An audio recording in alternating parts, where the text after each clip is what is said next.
Bismillahirrahmanirrahim. Assalamualaikum warahmatullahi wabarakatuh. Kaifa halukunna?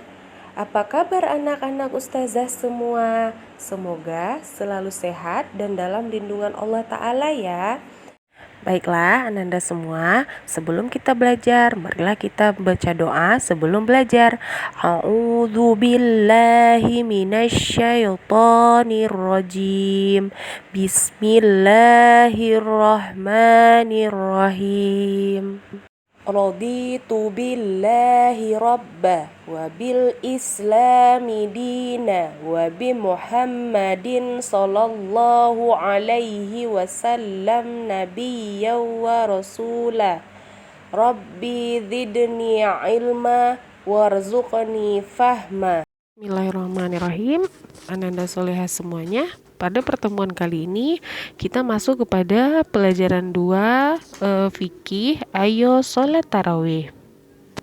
Nah, ananda soleha, tentang sholat tarawih, Rasulullah Shallallahu Alaihi Wasallam bersabda, barang siapa yang mengerjakan sholat sunnah di malam hari di bulan Ramadan karena iman dan mengharapkan pahala karena Allah, niscaya dosa-dosanya terdahulu akan diampuni. Hadis riwayat Muslim, Bukhari. Nah, ananda soleha semuanya, sangat disayangkan sekali apabila pada malam bulan Ramadan kita melewatkan sholat tarawih begitu saja. Nah, supaya berkah Ramadan kita sebanyak-banyaknya yang kita dapatkan, makanya sholat tarawih lah sebaiknya kita laksanakan 30 hari atau 29 hari selama bulan Ramadan. Nah, kita masuk kepada ketentuan sholat tarawih. Nah, ananda, yang pertama yaitu pengertian dan hukum sholat tarawih. Sholat tarawih ini adalah sholat sunnah yang dikerjakan pada setiap malam bulan Ramadan. Nah, istilah tarawih ini sebenarnya disebutkan dengan jelas, yaitu berasal dari kata roha, artinya istirahat. Apa maksudnya istirahat ya ustazah? Karena sholat ini dilakukan berkali-kali dan setelah salam beristirahat sejenak. Nah, ada juga yang berpendapat bahwasan sholat tarawih ini artinya adalah santai. Nah, nanda, hukum dari sholat tarawih itu adalah sunnah muakkad, yaitu sholat tarawih ini sangat dianjurkan untuk kita laksanakan. Nah, apabila kita tidak melaksanakannya, boleh ditinggalkan. Nah, yang kedua, keutamaan sholat tarawih. Nah, ketika kita berbicara tentang keutamaan, hal yang pertama yang akan kita dapatkan adalah ampunan dari dosa yang telah lalu. Nah, dari Abu Hurairah radhiyallahu anhu, Rasulullah Shallallahu Alaihi Wasallam bersabda, "Man qama Ramadhana imanan wahtisaban ghufira lahu ma taqaddama min zambi." Nah, barang siapa yang melakukan qiyam Ramadan karena iman dan mencari pahala, maka dosa-dosanya yang telah lalu akan diampuni. Hadis riwayat Bukhari dan Muslim. Nah, ananda, yang dimaksud dengan qiyam Ramadan ini adalah sholat tarawih. Nah, sebagaimana yang telah dituturkan oleh para ulama. Nah, oleh karena itu kita harus membiasakan diri untuk sholat tarawih karena sangat banyak manfaatnya bagi diri kita, yaitu menggugurkan dosa kita. Nah, keutamaan yang kedua yaitu sholat tarawih bersama imam seperti sholat semalam penuh.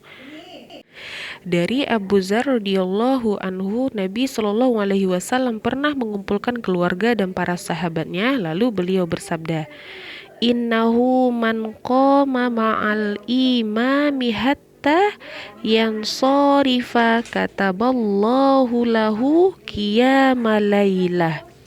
Sesungguhnya barang siapa yang sholat tarawih bersama imam sampai ia selesai, maka Allah menulis untuknya pahala sholat sunnah selama semalam penuh. Hadis riwayat Abu Daud, Tirmizi, dan An-Nasai. Nah, itulah dalil yang menganjurkan kita untuk sholat tarawih secara berjemaah dan mengikuti imam hingga selesai. Nah, keutamaan yang ketiga adalah sholat tarawih ini adalah sholat sunnah yang paling utama. Nah, karena sebagian ulama mengatakan sholat sunnah yang paling utama ini adalah sholat yang dilakukan secara berjamaah. Nah, seperti sholat yang ditekankan untuk dilakukan berjamaah yaitu sholat khusuf, sholat gerhana, sholat istisqa, minta hujan, kemudian sholat tarawih. Nah, kemudian Ananda Soleha, waktu dan bilangan rakaat sholat tarawih. Nah, waktu pelaksanaan sholat tarawih ini adalah antara sholat isya sampai dengan terbit fajar pada malam bulan Ramadan. Nah, untuk jumlah rakaatnya sendiri terdapat perbedaan pendapat dari hadis-hadis Rasulullah Shallallahu Alaihi Wasallam. Tetapi kaum muslimin pada umumnya mengerjakan sholat tarawih itu ada yang 8 rakaat dan ada yang 20 rakaat. Nah, kita umat Islam diberikan keluasan memilih mana di antara kedua itu yang mampu kita lakukan. Nah, yang selanjutnya Ananda cara mengerjakan sholat tarawih. Nah, kita melaksanakan sholat tarawih ini dengan cara 2 rakaat, kemudian salam, kemudian sholat lagi 2 rakaat, kemudian salam lagi sampai genap jumlah rakaatnya. Contoh misalnya Ananda mengerjakan sholat tarawih 4 rakaat. Nah, setiap 2 rakaat diakhiri salam. Nah, bila ada yang melakukan sholat tarawih ini dengan cara 4 rakaat langsung salam, ini adalah sebuah kekeliruan. Kenapa ya Ustazah? Karena sholat tarawih ini sama dengan sholat lail. Nah, sholat sunnah di waktu malam. Nah, Rasulullah telah mengajarkan kepada kita bahwasannya untuk sholat ini 2 rakaat.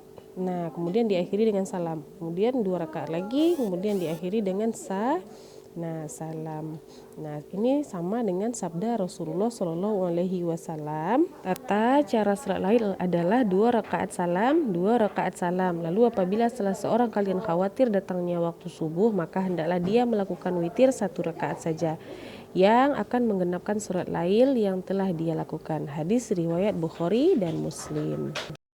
Baiklah Ananda, Ustazah yakin anak Ustazah bisa dan paham ketentuan-ketentuan sholat tarawih. Nah, syukran katsiran ya Ananda Soleha semuanya. Baiklah Ananda semua, kita cukupkan pelajaran sampai di sini untuk hari ini.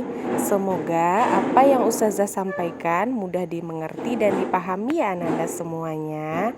Mari kita tutup dengan doa kafaratul majelis. Subhanakallahumma wa bihamdika asyhadu an la ilaha illa anta wa astaghfiruka wa atubu ilaik.